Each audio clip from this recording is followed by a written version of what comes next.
You know, this is called putting your money where your mouth is. When I come and do these things and do them live, and then you don't know what you're going to get. You know, so they asked me to do the brain maps on some people that were having the bars done, and it's like, okay, that's good. You know, I'm open. I'm always pushing the envelope. I'm on the front of the curve that's on the front of the curve. We have to look back to see where the cutting edge is. All I can tell you is when I saw the results, my jaw dropped. I was so astounded. And you got to remember, I've been doing this for 16 years. I have seen brains of every kind and all different kinds of conditions. This is the very first time that I've ever seen a brain do what we are about to show you. I mean, I was blown away. It takes a lot to blow me away. This blew me away. So why don't you tell them? Okay, so we didn't mention yesterday that one of the things we do is called bars, and it's 32 points on the head that are designed basically to delete file on your computer banks so that you can create a change in any way you want.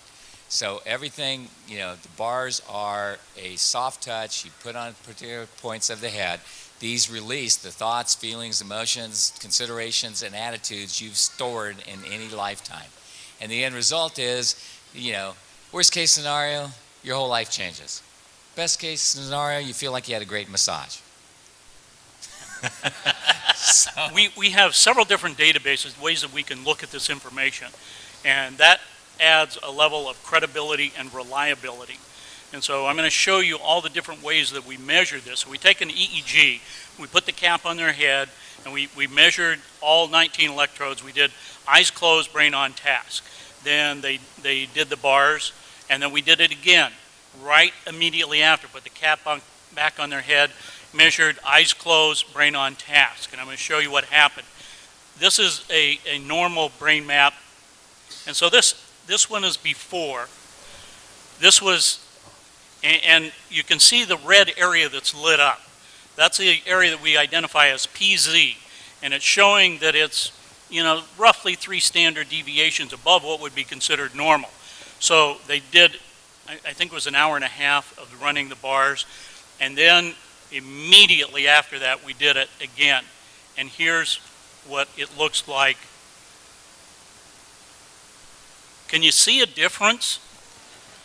Yeah, all right. So this was one measure that we were able to look at. Let's take another glance at something. It's called S-Loretta, and that stands for Scientific Low-Resolution Electromagnetic Tomography. But forget about that. Here's what it looks like. It came out showing us here, pointer down here where this little red line is, and this area is PZ. That's where it was lit up before. We have a different scale, and down here it's showing us that yellow is 3 standard deviations above what's normal. Well, we know it's at 2.7 hertz. It's in the delta range, so it's a low frequency, but down here it says it's 4.97.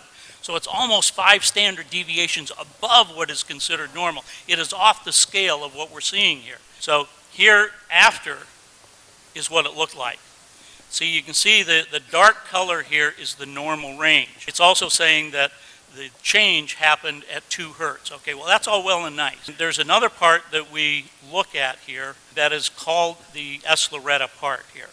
And it gives us a triangulation. So we have what's called an x-axis, this black line here. Then the one pointing up in the air is a y-axis, and then we have a z-axis. So we get this triangulation. It's showing us exactly where.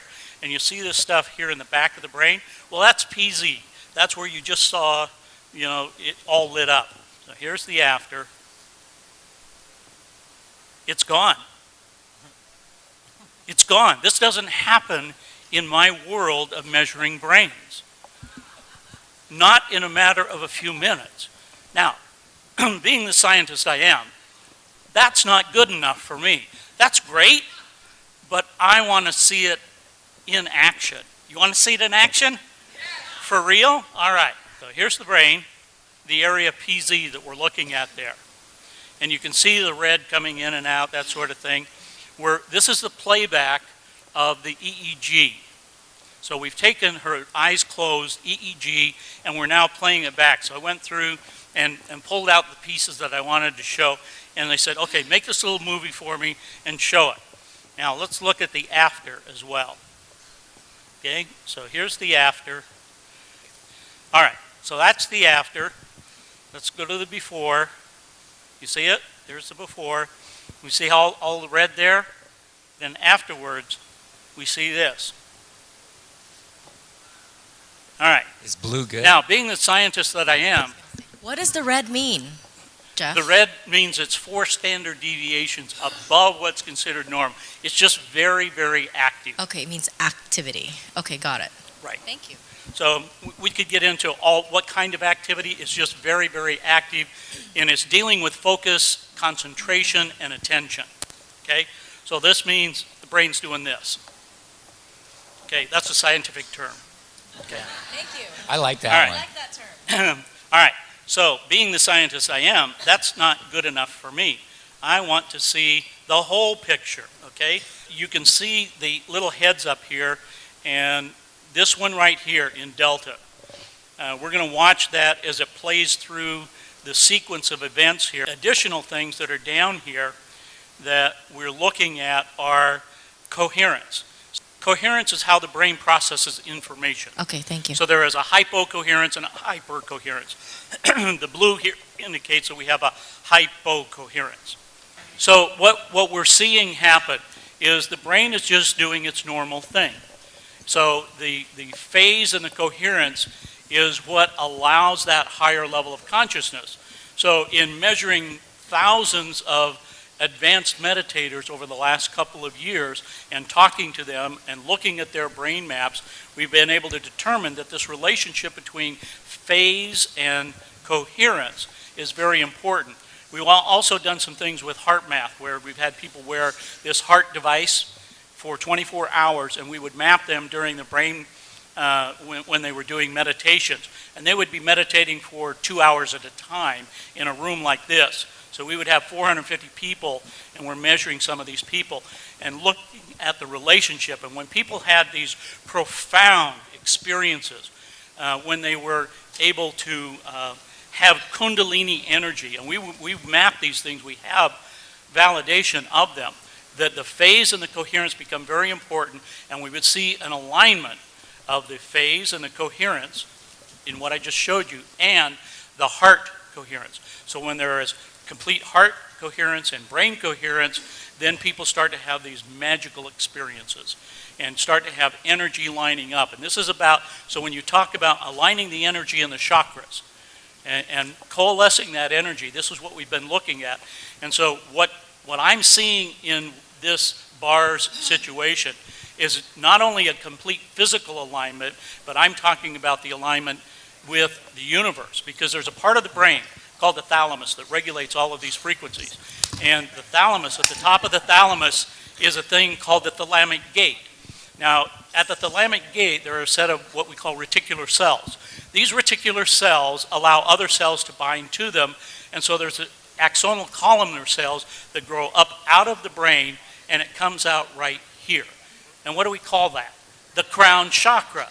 That's the antenna. So when there is what we call oscillation, vibration from the field, and it's coming in through your crown chakra, going down to the thalamic gate, into your brain, and all of the frequencies are distributed there, then it becomes resonation.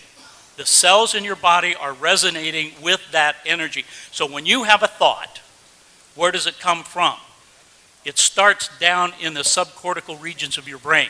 It goes up through the thalamic gate, comes out here, and interacts with the field. Okay, you still with me? Remember yesterday I was talking about 17 seconds? If you hold that energy and you're putting that energy out for 68 seconds, that is wave energy that's coming out, right? Once you hold that amount of time, the visualization that you just heard and that you just did, that kind of visualization, if you hold that for 68 seconds, it now has enough massed energy in the brain to affect particle energy. Okay? That's where the transition comes in. So the longer you hold these thoughts, the longer you work with them, whether it's visualization, mind movies, whatever your technique is, the power of that is absolutely astronomical. Now, to be able to coalesce that energy and to bring it together in what I just showed you is absolutely possible. And I believe we only have, the one person that we've processed so far. But as a scientist, I can tell you with what I've seen over the last 2 years and the thousands of people that I've worked with, this is absolutely amazing. And I'm sure that each and every one of you have the ability to harness this energy, to start working with that within yourselves, because it's not the magic of the science. The science just helps you let you know what is happening and how it's happening to you as an individual.